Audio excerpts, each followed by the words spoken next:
Hi everyone, I 34F, have been married to Oliver 36M for almost 9 years. For the longest time, people described us as the steady couple.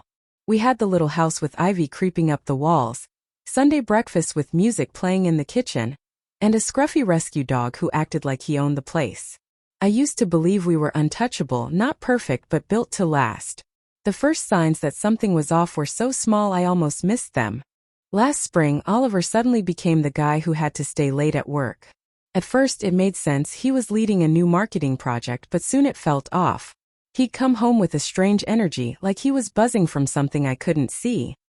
He smelled faintly of an unfamiliar cologne, and he'd tell these vague stories about client dinners or last-minute meetings. They felt too polished, like he was reading from an invisible script. Then came the Lisbon trip. He said it was for a big campaign, all spreadsheets and presentations, barely time to sleep. When he came back, though, he was weirdly lighthearted.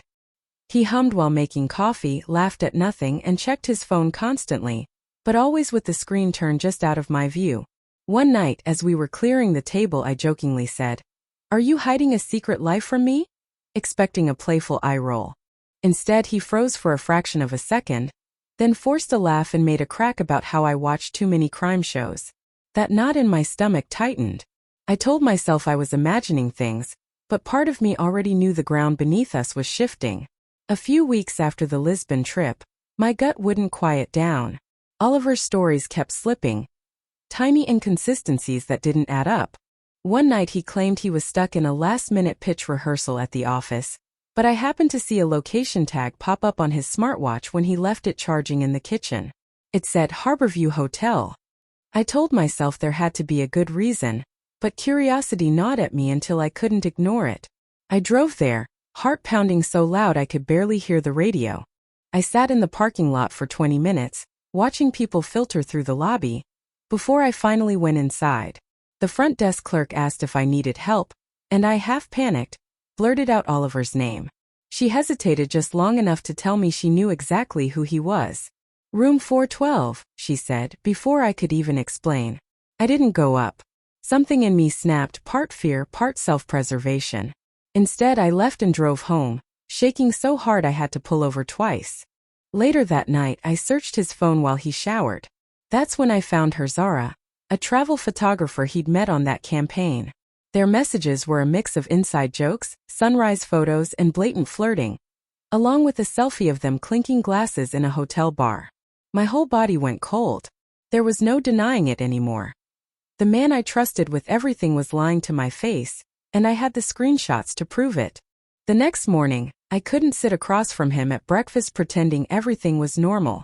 My hands were trembling so hard I almost dropped my mug. I asked as calmly as I could, "Who's Zara?" For a second, Oliver's face went blank, like a computer freezing. Then he launched into a performance worthy of an Oscar. First, he laughed it off. "She's just a photographer we hired for the campaign, Em. Don't be ridiculous." When I didn't flinch, he switched gears. He swore she was barely a friend, claimed she'd been texting him because she was lonely in a new city. I told him I'd seen the hotel messages. His eyes darkened and he tried to turn it on me. "Are you seriously snooping through my phone? That's toxic, Emily." He even suggested maybe I was bored and inventing drama.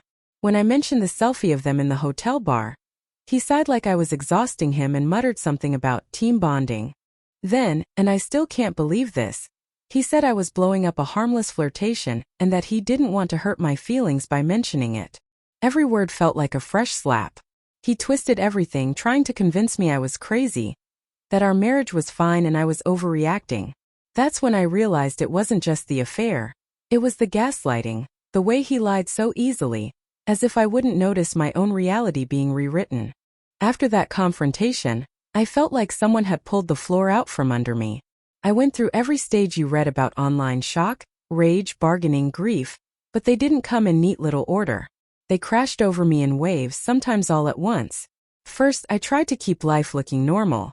I still showed up for work, still walked the dog, still smiled at neighbors. But inside I was raw.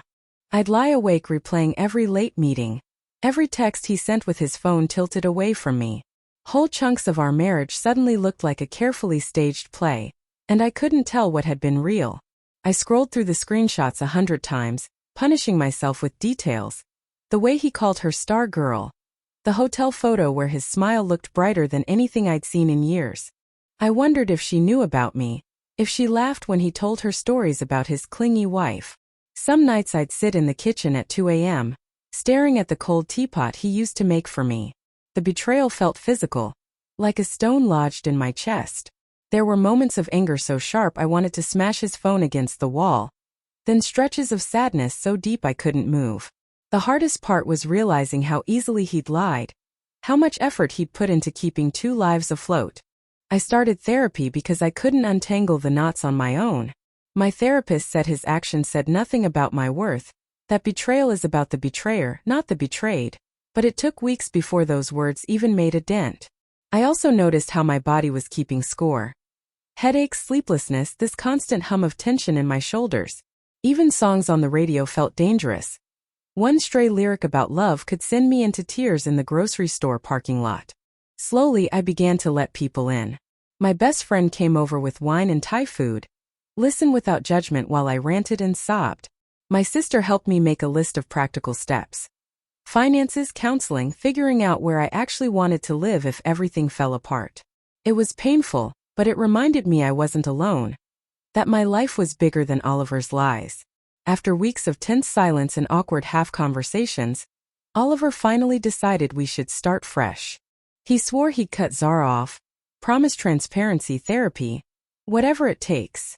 But even as he spoke, I felt how shallow it was. A man terrified of losing comfort, not a husband willing to rebuild trust brick by brick. I tried a trial separation. He moved into a short-term rental, and for the first time in years the house felt like mine. I could breathe without waiting for an explanation that never came. Strangely, I felt calmer with him gone. During those months, he sent long texts about fighting for us, but they were sprinkled with little digs, that I was too cold, that I didn't understand the pressure he was under.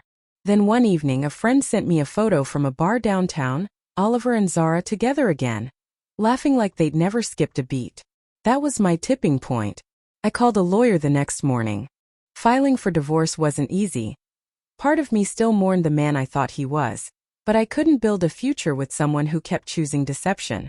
Now, months later, I'm still healing, but I'm proud of the distance I've put between myself and his chaos. I've taken up hiking again, joined a pottery class, and started planning a trip I always wanted but kept shelving for later. I'm learning to trust my instincts, to honor the voice that said something's wrong long before I had proof. If anyone reading this suspects something similar, listen to yourself. You're not crazy or paranoid. Secrets leave fingerprints, in tone of voice, in half smiles, in the way someone guards their phone. And if the person you love keeps making you doubt your own reality, that's a sign of its own. I wish I'd acted sooner, but I'm grateful I finally chose myself. The betrayal hurt, but it also cracked open a life I didn't realize I'd been shrinking to fit inside his lies.